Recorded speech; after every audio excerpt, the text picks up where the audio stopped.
প্রিয় বন্ধুরা, আমার ইউটিউব চ্যানেল লার্নিং ইনফিনিটিতে আপনাদেরকে অনেক অনেক স্বাগত। প্রথমেই আপনাদেরকে আমার ভিডিও দেখার জন্য জানাই অসংখ্য ধন্যবাদ।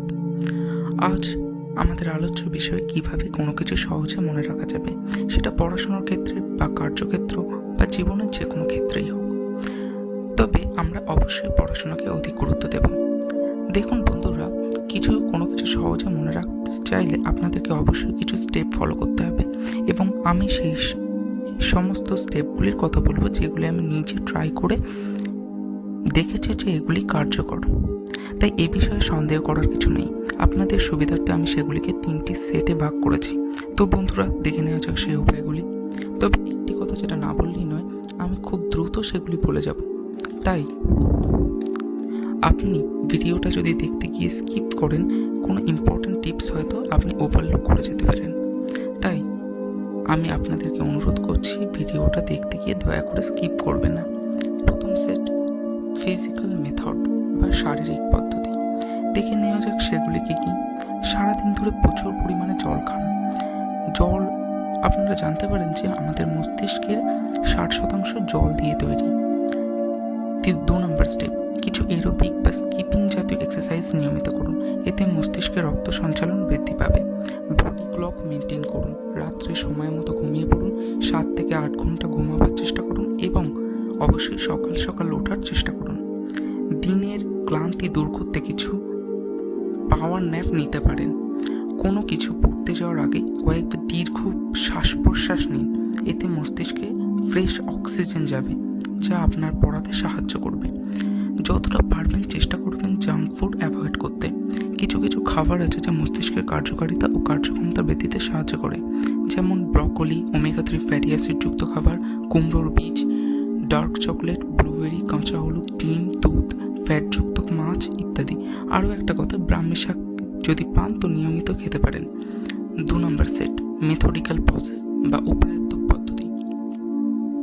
কিছু বিজ্ঞানসম্মত উপায়ে আপনি সহজেই আপনার স্মৃতিশক্তি বাড়াতে পারবেন। যেমন প্রথমেই বলবো পোমোডোরো মেথডের কথা। এটা আপনাকে অবশ্যই কনসেন্ট্রেশন এবং স্মৃতিশক্তি বৃদ্ধিতে সহায়তা করবে। ভিডিও শেষে এন্ড স্ক্রিনে পোমোডোরো মেথড সম্পর্কে যে ভিডিওটা আসবে সেটাতে ক্লিক করে আপনি তা জানতে পারবেন। এবার 2 নম্বর স্টেপে আমি চলে যাচ্ছি।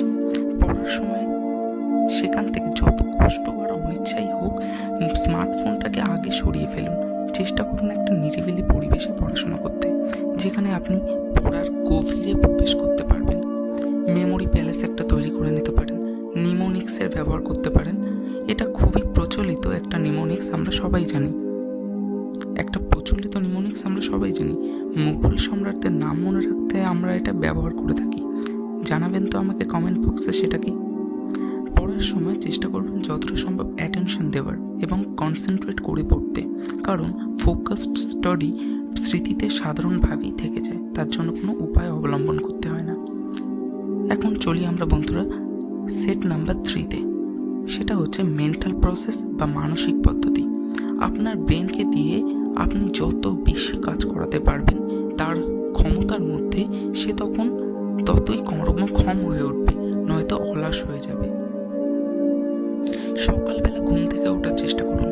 একটা শান্ত ও খোলামেলা পরিবেশে এবং মনোরম জায়গায় কিছুক্ষণ মেডিটেশন করার চেষ্টা করুন। মেডিটেশন করলে আপনার মনটা স্থির হবে, তখন আপনি যে কোনো বিষয়ে কনসেন্ট্রেট করতে পারবেন, এবং যখনই আপনি ভালো করে পড়াতে কনসেন্ট্রেট করতে পারবেন, আপনার সেটা অটোমেটিক্যালি মনে থেকে যাবে। সুদোকু, শব্দছক ইত্যাদি অবসরে সলভ করার চেষ্টা করতে পারেন। মেন্টাল ম্যাথস বা যেসব অঙ্ক আপনার মস্তিষ্ক বা ব্রেনকে বেশি কাজ করাতে পারবে, তা 1-2 অবসর সময়ে প্র্যাকটিস করতে পারেন। কিছু ব্রেন গেমস খেলতে পারেন। তারপর অবসর সময়ে কিছু মিউজিক, ভালো সুন্দর এবং মনোরম মিউজিক বা সাউন্ড ট্র্যাক শুনতে পারেন। তো বন্ধুরা, স্মৃতিশক্তি বৃদ্ধি করতে চাইলে আপনাদেরকে এই স্টেপগুলি অবশ্যই ফলো করতে হবে। আমি চেষ্টা করছি আপনাদের মূল্যবান সময় যতটা সম্ভব বাঁচিয়ে যত বেশি করে এগুলি বলা যায়। এখন ভিডিওটা কেমন লাগলো অবশ্যই আমাকে একবার জানাবেন কমেন্ট বক্সে। আপনি যদি সত্যি এটা থেকে আপনার জীবনে কিছু পজিটিভ চেঞ্জ আনতে পারবেন বলে আপনি মনে করেন, তবে অবশ্যই একটা লাইক দিয়ে দেবেন। দয়া করে একটা লাইক দিয়ে দেবেন। আর এরকম আরও অন্যান্য ভিডিও পেতে হলে আমার চ্যানেলটিকে